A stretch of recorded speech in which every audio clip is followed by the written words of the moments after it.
आज जो वीडियो हम बना रहे हैं उसमें 1975 से लेकर 1992 तक जितने वर्ल्ड कप फाइनल्स खेले गए उनकी आपको तफसील बताएंगे और स्कोर कार्ड की समरी भी बताएंगे। और सबसे पहला जो क्रिकेट वर्ल्ड कप है वो 1975 ईस्वी में इंग्लैंड की सरजमीन पर खेला गया था, जिसमें 8 टीमों ने हिस्सा लिया था।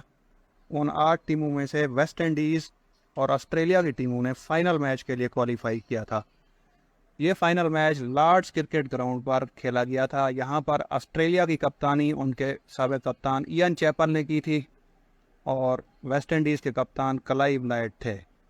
तो वेस्ट इंडीज़ ने पहले बैटिंग करते हुए मुकर्ररा 60 ओवर में, इंग्लैंड में उस वक्त 60 ओवर के मैचेस होते थे, वनडे जो मैच होते थे, 60 ओवर में 291 रन बनाए 8 विकेट के नुकसान पर।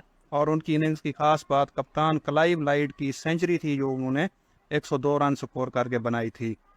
और ऑस्ट्रेलिया की तरफ से गैरी गैलमोर ने 48 रन देकर 5 विकेटें हासिल की थी। जवाब में ऑस्ट्रेलिया की टीम ने मुकाबला तो किया, लेकिन आखिर में वो ऑल आउट हो गया। 58.4 ओवर्स में 274 रन बना सके। उनकी तरफ से उनके कप्तान इयन चैपल ने 62 रन की अच्छी इनिंग्स खेली और कीथ राइस ने वेस्ट इंडीज़ की तरफ से 50 रन देकर 4 विकेटें हासिल की।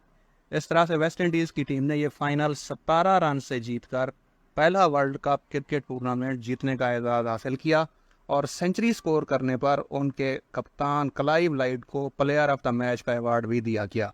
तो ये पहले वर्ल्ड कप फाइनल का हाल है जो कि हमने आपको बताया। इसके बाद जी अगला वर्ल्ड कप का एडिशन 1979 या 1979 में इंग्लैंड ही की सरजमीन पर हुआ। इस टूर्नामेंट में भी 8 टीमों ने शिरकत की और इसके फाइनल के अंदर दूसरी मरतबा भी वेस्ट इंडीज़ की टीम पहुंचने में कामयाब हुई, लेकिन अब इसका हरीफ जो था वो ऑस्ट्रेलिया नहीं था, बल्कि ऑस्ट्रेलिया का रिवायती हरीफ इंग्लैंड था जो कि इस टूर्नामेंट का मेज़बान भी था। तो यहाँ पर भी वेस्ट इंडीज़ ने पहले बैटिंग करते हुए मुकर्रर 60 ओवर में 286 रन बनाए 9 विकेट के नुकसान पर। और उनकी इनिंग्स की खास बात उनके मायानाज बैट्समैन वेव रिचर्ड्स की सेंचुरी थी जो उन्होंने मुश्किल हालात में जारहाना बैटिंग करते हुए 138 रन बनाए, जो कि टोटल स्कोर का तकरीबन 50% के करीब है। जवाब में जब इंग्लैंड ने बैटिंग शुरू की तो अगरचे उनके ओपनर्स माइक ब्रेयरली और जेफरी बाइकाट ने उनको मुस्तहकम स्टार्ट दिया, लेकिन वो तेज़ बैटिंग ना कर सके और बहुत स्लो बैटिंग की, जिसके नतीजे में इंग्लैंड की टीम दबाव का शिकार रही और 194 रन बनाकर ऑल आउट हो गई। और वेस्ट इंडीज़ की तरफ से ज्यूअल गार्नर ने 38 रन देकर 5 विकेटें हासिल की थी। इस फाइनल मैच का man of the match wave Richards को करार दिया गया, क्योंकि उन्होंने मुश्किल हालात में, जब वेस्ट इंडीज़ की टीम थोड़ी मुश्किलात का शिकार थी, 138 रन की जानदार इनिंग्स खेली थी और वेस्ट इंडीज़ की कंप्रीहेंसिव विन जो कि उन्होंने 92 रन से हासिल की थी उसमें अहम किरदार अदा किया। इस तरह से अब तक होने वाले दोनों वर्ल्ड कप जो हैं वो वेस्ट इंडीज़ की टीम जीत चुकी थी, जो कि एक मुनफरद एजाज़ था। बाद में ऑस्ट्रेलिया की टीम उनसे बेहतर हुई और बाद में इंडिया ने भी 2 वर्ल्ड कप जो हैं वो जीते हैं, लेकिन वेस्ट इंडीज़ की टीम 1999 तक वो वाहिद टीम थी जिसने 2 मरतबा वर्ल्ड कप जीता हुआ था। अब उसके बाद ही हम आते हैं 1983 के वर्ल्ड कप के ऊपर। ये वर्ल्ड कप भी एक मरतबा फिर तीसरी मरतबा मुसलसल इंग्लैंड की सरजमीन पर खेला गया। यहाँ पर वेस्ट इंडीज़ की टीम ने एक और मुनफरद जो एजाज़ है वो अपने नाम किया कि उन्होंने मुसलसल तीसरी मरतबा वर्ल्ड कप फाइनल के लिए क्वालिफाई किया, लेकिन इस दफ़ा वो फाइनल जीतने में नाकाम हुए। हालांकि उन्होंने पहले बॉलिंग करते हुए बहुत उम्दा बॉलिंग की और इंडिया की टीम को संभल कर खेलने ना दिया। इंडिया का कोई भी बैट्समैन अच्छी बैटिंग ना कर सका और इंडिया की जो टीम है वो पहले बैटिंग करते हुए सिर्फ 183 रन बनाकर ऑल आउट हो गई थी। और इस तरह से नज़र यही आ रहा था कि ये एक आसान जीत होगी वेस्ट इंडीज़ के लिए, जैसे कि उन्होंने 1979 के फाइनल में इंग्लैंड को आसानी से शिकस्त दी थी। इस मरतबा वो इंडिया को भी शिकस्त दे देंगे और लंच के टाइम पर ये लग रहा था कि इंडिया की टीम इस फाइनल से मुकम्मल तौर पर बाहर हो चुकी है।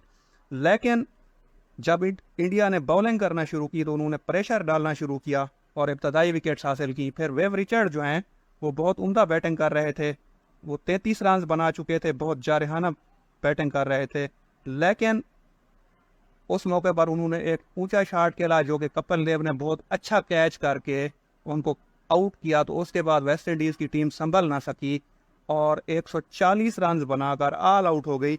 अगरचे इंडिया का स्कोर बहुत कम था, लेकिन फिर भी इंडिया की टीम ने 43 रन से फतह हासिल की। और इंडिया की तरफ से मदन लाल ने 3 विकेट 31 रन देकर हासिल किए और man of the match Mahendra Amarnath ने 12 रन देकर 3 विकेटें हासिल की। और इससे पहले उन्होंने बैटिंग करते हुए एक मुश्किल सूरत हाल में 26 रन की मुफीद इनिंग्स भी खेली थी, जिसने भारत को 183 रन तक पहुंचने में मदद दी थी।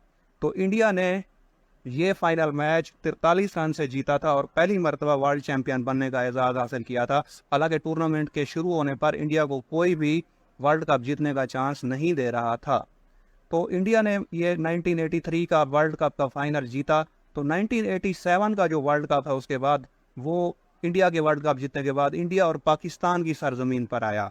और इंडिया और पाकिस्तान की सरजमीन पर ये वर्ल्ड कप जब हुआ तो इस वर्ल्ड कप का जो फाइनल है वो दो रिवायती हरीफों यानी कि जो एशेज खेलने वाली दो टीमें हैं, इंग्लैंड और ऑस्ट्रेलिया की टीमों के दरमियान हुआ। ऑस्ट्रेलिया ने, कुदरती बात है कि सेमीफाइनल में मेज़बान पाकिस्तान को शिकस्त दी थी लाहौर के अंदर, और कुदरती बात है कि इंग्लैंड ने भी उस वर्ल्ड कप के सेमीफाइनल में मेज़बान इंडिया को ही शिकस्त दी हुई थी।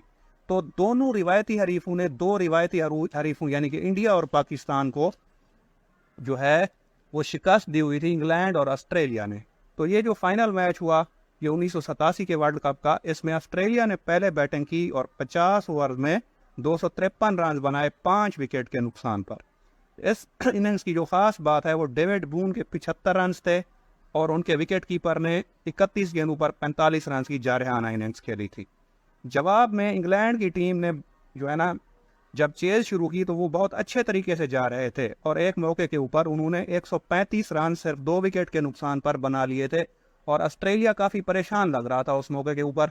तो उस मौके के ऊपर इंग्लैंड के जो कप्तान थे माइक गेटिंग, उन्होंने ऑस्ट्रेलिया के कप्तान एलन बॉर्डर जो कि एक रेगुलर बॉलर नहीं थे, बस वो क्योंकि उनके बॉलर्स को मार पड़ रही थी वो बॉलिंग के लिए आए थे, तो उनकी गेंद के ऊपर रिवर्स स्वीप खेला जो कि बहुत अजीब सी बात थी उस दौर के अंदर। और उस वक्त उस शॉट की हरगिज़ ज़रूरत ना थी, वो ओवर कॉन्फिडेंस का शिकार हो गए। तो उन्होंने कहा कि अब हम जीतने वाले हैं, तकरीबन 115 या 16 रन उनको जीतने के लिए चाहिए थे उस मौके के ऊपर। तो उन्होंने जो है ना वो रिवर्स स्वीप खेला तो स्लिप के अंदर वो आउट हो गए। तो उनके आउट होने के बाद इंग्लैंड की बैटिंग लाइन ना संभल सकी, अगरचे मुकाबला खूब किया उन्होंने, एलन लैम ने अच्छी बैटिंग की वहाँ पर उसके बाद, लेकिन इंग्लैंड की टीम मुकर्रर 50 ओवर में 8 विकेट के ऊपर 246 रन बना सकी और सिर्फ 7 रन के मार्जिन के साथ ये फाइनल मैच ऑस्ट्रेलिया से हार गई थी। इसमें मैन ऑफ द मैच का एजाज डेविड वून को उनकी 75 रन की उम्दा इनिंग्स की वजह से दिया गया था और ऑस्ट्रेलिया की टीम ने पहली मरतबा ये वर्ल्ड कप का एजाज हासिल किया था इंडिया की सरजमीन पर ईडन गार्डन कलकत्ता के स्टेडियम के ऊपर। उसके बाद हम बात करते हैं 1992 के वर्ल्ड कप के बारे में। ये वर्ल्ड कप जो है ऑस्ट्रेलिया और न्यूजीलैंड की सरजमीन के ऊपर खेला गया। इस वर्ल्ड कप की दो खास बातें थी। एक बात यह थी कि यहाँ पर पहली मरतबा डे एंड नाइट मैचेस शुरू हुए जिसकी वजह से वाइट बॉल का इस्तेमाल भी किया गया। दूसरी बात यह थी कि यहाँ पर कलर्ड यूनिफॉर्म का इस्तेमाल किया गया। पहले जितने भी वर्ल्ड कप हुए थे, 4 वर्ल्ड कप हुए 1987 तक, वहाँ पर सफ़ेद यूनिफॉर्म के अंदर जो है टीमें क्रिकेट मैच के अंदर हिस्सा लेती थी या खेलती थी, लेकिन 1992 के वर्ल्ड कप में कलर्ड यूनिफॉर्म आई और डे एंड नाइट मैचेस भी वहाँ पर हुए थे। इस वर्ल्ड कप में जो है वो राउंड रॉबिन लीग खेली गई, यानी कि हर टीम एक टीम के खिलाफ मैच खेलती थी। तो 9 टीमें टोटल शिरकत कर रही थी उसमें और 8 मैच हर टीम ने खेले। तो इस टूर्नामेंट का जो फाइनल है वो पाकिस्तान और इंग्लैंड के दरमियान खेला गया था 25 मार्च सन 1992 को। यहाँ पर पाकिस्तान के कप्तान इमरान खान थे और इंग्लैंड की क़यादत ग्राहम गूच ने की थी। ग्राहम गूच इंग्लैंड के मायानाज बैट्समैन थे। तो पाकिस्तान ने टॉस जीता और यहाँ पर पहले बैटिंग करने का फैसला किया। पाकिस्तान की इब्तदाई विकेटें जल्दी आउट हो गई, रमीज राजा और आमिर सुहैल ज़्यादा स्कोर ना कर सके। हालांकि 1992 का जो वर्ल्ड कप था उसमें सबसे ज़्यादा रन पाकिस्तान की तरफ से यही दोनों बैट्समैन बना रहे थे। जब ये दोनों बैट्समैन आउट हो गए तो ऐसा लग रहा था कि पाकिस्तान की टीम जैसे एडिलेड के ग्राउंड पर इंग्लैंड के खिलाफ बहुत जल्द ऑल आउट हो गई थी, 100 स्कोर से भी कम स्कोर किया था।